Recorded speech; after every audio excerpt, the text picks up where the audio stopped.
Kepala Kejaksaan Negeri Palembang minta penyidik Pitsus ngelakukan panggilan ulang pada Selasa Jabo terhadap Fitrianti Agustinda sama lakinya Dedi Siprianto sebagai saksi dugaan kasus korupsi dana hibah PMI Palembang.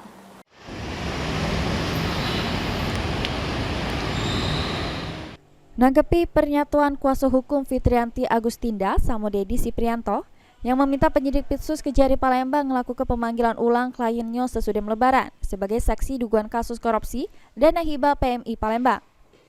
Kepala Kejaksaan Negeri Palembang Hutamrin yang ditemui di kantornya mengungkapkan kalau penyidik bakal melakukan pemanggilan ulang yang kedua kalinya terhadap saksi Fitrianti Agustinda sama lakinya Dedi Siprianto.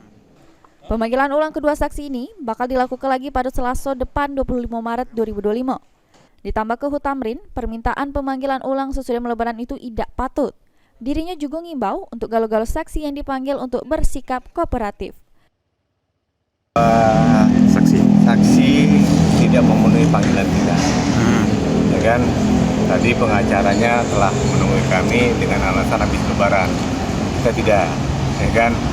Jadi kita akan panggil kembali untuk panggilan kedua. Dalam waktu yang kita jadwalkan untuk hari Selasa. Oh, siap. Ya, Selasa minggu depan. Kalau semuanya nanti minta Lebaran kan alasannya tidak patut, sehingga kami melayangkan kembali panggilan yang kedua. Kita lihat, mudah-mudahan panggilan kedua pada hari Selasa yang akan datang, kedua saksi ini memenuhi panggilan kita. Herwayudi, PAL TV.